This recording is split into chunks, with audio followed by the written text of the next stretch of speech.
obviously the decades, centuries of cumulative knowledge that watchmakers should have and should be able to pull from and work on with surgical precision. How much should it cost to service an automatic watch? Well, great question. It depends. Yeah. Because there's no two services are going to be the same. Yeah. While I was at Haltom's, I serviced over 600 Rolexes. Yes, the calibers have commonalities. So there's a problem that's very typical of this caliber. Sure. Right? But this caliber came in immediately when the customer started experiencing this problem. But this caliber came in, 10 years after the customer started experiencing this problem. So this caliber, servicing it, took more effort, took more work to do the job well. Whereas this one took far less work, even though it's the same caliber and the same issue is what caused the problem. Right? So how much should a overhaul of an automatic watch cost? It depends. It's really easy to say, oh, it should cost $500 and that's it, period, point blank. But it could be $500, it could be $1,000, depending on what it needs. The way that Rolex handles their pricing, which was kind of really nice because it took a lot of the weight off of the watchmaker's shoulders. Yeah. It was, okay, we have a standardized pricing model. And so if you bring in a 5-digit date just, it costs this much at the base. And then if there's cosmetic parts that need to be replaced, those are added on top. Yeah. But the base caliber, no matter what the issues were or what the problems were, that always costs the same to the customer. Yeah. So on the one hand, that's great because it standardizes the experience for the customer, right? Yeah.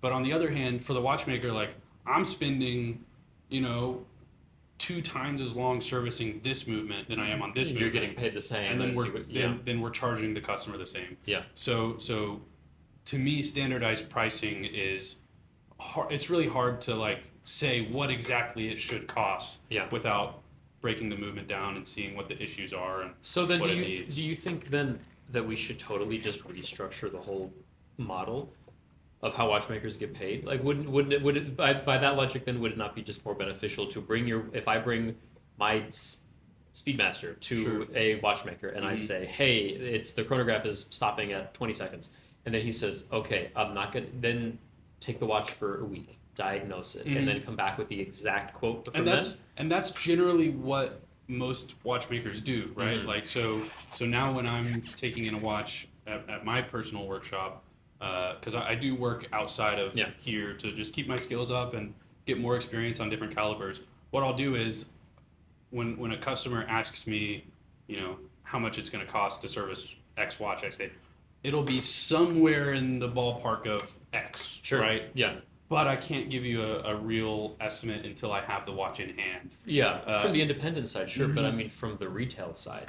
If you go to a jeweler, they're like, automatic $500, or you even for if you send it to Grand Seiko Service Center, a service by going through the Grand Seiko retailer is like $700. It's all flat. I hesitate to tell any retailer or major brand what to do because they've done the math. Stress tested everything and figured out, okay, cost benefit analysis, what's the best process for us. So I think the standardized model for service for retailers and for major brands, I'm sure they have a reason for doing that, and I'm not going to tell them stop doing it. Yeah. Right? That being said, I think, as an independent watchmaker, I can't standardize it because it takes more to do this watch than it does to do this watch. Do you think that that not standardizing it gains or loses independent watchmakers' business? Do you think they would maybe get more clients if they said it's $400 for all these for a three-hander automatic? Maybe so. Maybe it would gain them business, but it would eat into their profits. There's in the watchmaking industry today, there's enough work out there for watchmakers to have the opportunity to say no. Sure. Right? And so if the watchmaker says this watch is going to cost $600, but they serviced the exact same watch a year ago and it cost $400, and the customer is like, well, Billy said that you serviced the exact same model for $400. Mm-hmm. I can say, well, Billy's watch didn't have this problem Yeah. and this problem, Yeah. and therefore it costs me more money and more time to service this watch than this watch. If I lose that customer, that's fine, Yeah. because they'll go somewhere else and they'll have, Sure. you know, I'm not worried about not having work. Yeah. That's my last concern. Yeah. My concern is that I get paid fairly for the work that I do. Mm-hmm. And if I'm, you know, not charging enough for, you know, whatever service, then I'm losing money on one service, Yeah. and you know, the watchmaker has to eat, right? So Yeah. There you go, bills. Yeah. so I charge what I believe the work is worth. Sure. And the same is the case for the service centers. They charge what they believe the work is worth, because they have so many watches coming in that when they average it all out, Yeah. It's they save.